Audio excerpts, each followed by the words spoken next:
we're here at Milo McIver State Park, home of the Beaver State Fling here in Estacada, Oregon. This is our first time here, and it is time for a 2021 season in the bag update. We're going to start with my putters and make our way all the way up to my distance drivers. So, starting with what I putt with, I've been using these same stiff P-line golf ball P2s for almost 2 years now. They're super beat in, super straight. I've won almost every pro tournament I've ever won with these. Nothing better than these. Moving on to the throwing putters, starting with most understable, would be this Exo Hard Link that's new to my bag this season. I got this one from Alyssa. She used to throw it last season, but this is good for in the woods shots that a very rare throw for me is a long turnover putter shot, but when I do need that shot, the Link is the disc for me. Also, another new addition this season for tournaments is the Sky God 3. I was throwing this last year when they first came out, but I recently fell in love with them again. This is the first one Simon ever gave me. Very flat, very overstable. I can throw it hard and it just goes dead straight. Now, of course, you can't forget Exo Soft Tactic, one of my best discs, my most reliable. This is the first one I ever received from Derek Fell from Birdie. Best disc in my bag as far as what I rely on most when I find myself in trouble. Get yourself a Tactic. Going to the mid-ranges, most understable, we have one that is rarely thrown, but mostly putt, is my D-Line MD. I picked this one up from my friend Mike Carmen. This is a nice baby blue stamp, new addition to the bag recently, but great for any jump putt approach inside about 170 feet, as long as it's not windy. But also, I threw it a couple times at Dale on some really tight turnover lines that you just can't really get any other disc to turn over as soon as this one does, but great disc. Also, a new favorite for me this season is the Exo Hard Method. This disc reminds me the most of my old rocks. Flat top, base plastic, reliable on any course. This is a great one disc round type of disc. I throw it on hyzers, I throw it on turnovers, fan grip, power grip, it doesn't matter. I'm always leaning on my Exo Hard Method. Now this one is an oldie from the 2020 season. I got this Iron Samurai Run Bar Stamp MD3 from Simon. This one's beating in very much, but it's nice for a dead straight mid-range shot that maybe doesn't require so much hyzer, but just put it back in the bag recently and it's been very reliable. Another new one for this season has been the Metal Flake MD4.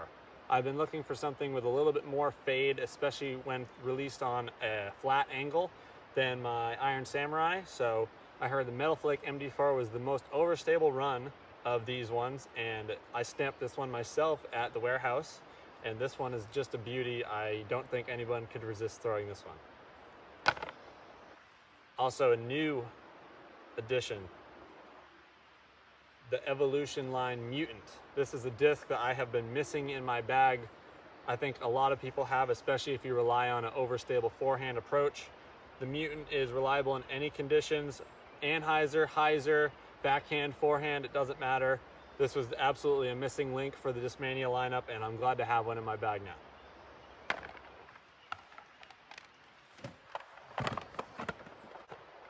Moving to the Fairway Drivers, I will be starting with a 2021 season favorite, the Lux Instinct. I threw Instinct starting last August.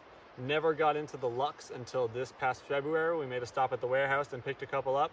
This is the first one that I put in the bag, and it is still an absolute workhorse for me. So much glide, great on any angle, hyzer, turnover. Just goes so much further than any 7-speed I've ever thrown before. But the Lux plastic is an absolute favorite for me. Now, moving on to something that a lot of people are more familiar with, my Night Strikes. Starting with most understable to most straight to stable is my Night Strike 1. I received this from Derek Fell from Birdie. He hooked it up with this Huck die. This is great for me, especially in the woods. I haven't been able to throw it very often recently because we've been playing on open courses, but as soon as we get back in the woods, this disc goes to work. Super hyzer to late flip. Most reliable, most accurate for me is absolutely Night Strike 1. My two Night Strike 2s in the bag. This is the first one I ever got from Nate Perkins back in August 2019. It has beat in. I have lost it. I have had it returned to me, and she is flying better than ever. Definitely happy to have it safe at home. Now, my most overstable to straight Night Strike 2 is this new one. It is great for any angle. I threw it a ton at Dogwood at the Texas State Championships on Jomez. Forehands, backhands, it doesn't matter. Night Strike 2 is one of the best discs ever made by Discmania. Another favorite of mine that is not so popular is the C-Line CD2. This disc is an all-around workhorse. I can throw it almost as far as my distance drivers as long as it's not windy, but I love to throw it on hyzers and flip-ups and turnovers. Great disc. Moving into a little more of the overstable side of the discs, starting with my Color Glow FD3. I got this from Simon in 2020. This is the original mobile store run, as they call it. Very flat, very reliable. I like to use it for not as overstable flex forehand, so I can get it to turn a little bit before it fades at the end, but I also like it a lot for backhands because it has a little bit of stand up and then it eventually will fade, where my Glow FD3 is the more standard overstable finish no matter what the conditions are. I throw it on Annie, throw it on hyzer spikes. The Glow FD3 is my most reliable disc, anywhere from 250 feet to 350 feet. This is a disc that I'm pulling for a lot at most courses that requires an overstable forehand shot. Next up, a new one for everybody in Discmania. We finally got a premium plastic tilt. This is the Meta Tilt that I just this week received from Simon. Something that's the most overstable disc you've ever seen. If you haven't heard what a tilt is by now, there's no disc out there made like it. We finally have one that is in a very durable plastic that will last forever because this thing is ungodly overstable. You will never need another one if you don't lose it, and I'm very happy to have my hands on one. We're at the distance drivers. I have 3 PD2s and 5 DD3s.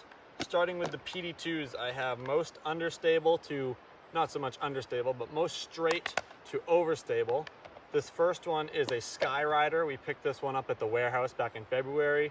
I didn't really throw it much for the first couple of months, but started throwing it. Really love it for hitting lines, especially in the woods. It just has a slightly smaller rim than a DD3, but still goes plenty far and just not quite as overstable.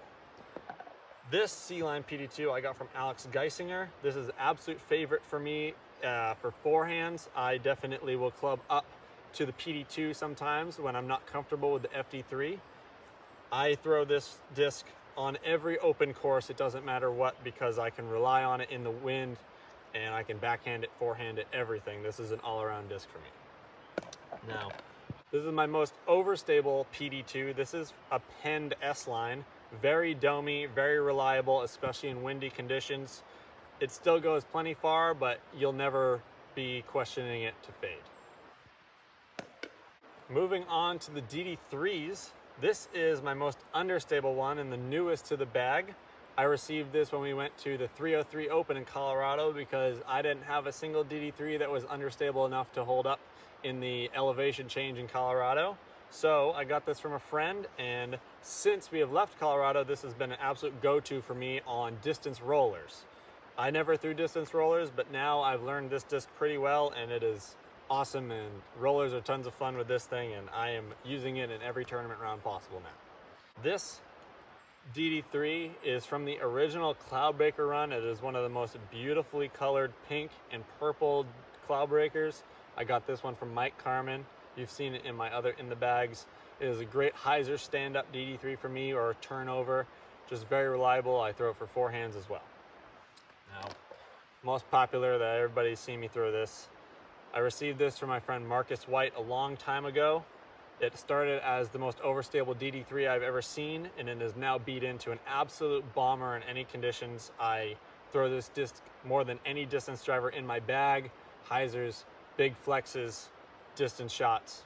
This is the disc for me, and if anybody out there has insanely pop top yellow stock stamp DD3s, hit me up. A little more overstable would be this Cloudbreaker II. I got a box of Cloudbreaker IIs back when they first came out, and this is the first one I put in my bag, and it is still holding up very strong. Started out pretty overstable. Now it is just a nice bomber that I can rely on a hyzer angle. I love this disc for forehands, and a slightly more overstable complement to the Send It DD3, but definitely a reliable disc for me. This is the newest DD3 in my bag, just a stock stamp with a nice baby blue stamp on it. Very domey, very reliable. For now, it is overstable, but hopefully it'll be flying far in no time. Moving away from the discs, I have a couple minis. This one is from Matt Syme at Treasures of the Forest out of Wisconsin. I've been using this one this season as I got it last October. It is really cool. It's got the wood with the rosin in the sides, and this one's actually glow in the dark. Now, this mini I received from my teammate back in Massachusetts, Bob Kulchuk. He makes these wood and rosin minis, and this year he has a goal to sell 100 minis for $100, and the way you can get one is going to his Facebook page or Instagram, and you can donate $100 to any charity of your choice, and you can have this beautiful mini or any color you want, just like this one. Would definitely like to see more people supporting his cause. He's doing great things. NEFA, New England Disc Golf, would not be where it is without Bob Kulchuk, and he is doing this all in his free time as volunteer work, and he is doing amazing things for our sport every day, so I thank him for that. Moving on to more extra stuff, here in this putter pocket, I keep a Bushnell rangefinder. That is something that I've had new to the bag recently, that I don't use it all the time, but it's really nice to have occasionally when I do need it. And something that I can't be on the course without is a sport sack. Shout out to Full Send Disc Golf Supply for hooking me up with this sport sack. Any day that is hot and muggy and sweaty, I need a sport sack in my bag or I will not be able to play as well as I know I can. Another extra in the bag is Aspen's water dish. We love to have Aspen on the course with us. She loves chasing discs and running around in her free time, so she's got to drink up, and she knows that staying hydrated is very important, and it's important for you too. That is a wrap for my in the bag. I hope you guys have been enjoying our recent YouTube content. We are posting as much as we can as we're very busy on tour, but we appreciate anybody who has been giving us positive feedback. And also a huge shout out to Dustin Wolf at the Disc Golf Ledger for our new intro on our YouTube channel, and I hope that everybody enjoys it. If you're looking to support Alyssa and I on our tour this year, you can head over to, first of all, Birdie Disc Golf Supply. Our new polos and hats have just recently dropped and they're available now, as well as our website, caseywhitedg.com. We have hats and shirts for sale. So anyone who is not already supporting our Patreon, you can receive early access to our YouTube videos there, and we appreciate all the people who are supporting us on there. We're doing our best trying to upload as much as we can, but we appreciate anybody who's willing to help us make our dreams come true. But keep chucking and send it, bub, and we'll see you next time. Like and subscribe, and see ya.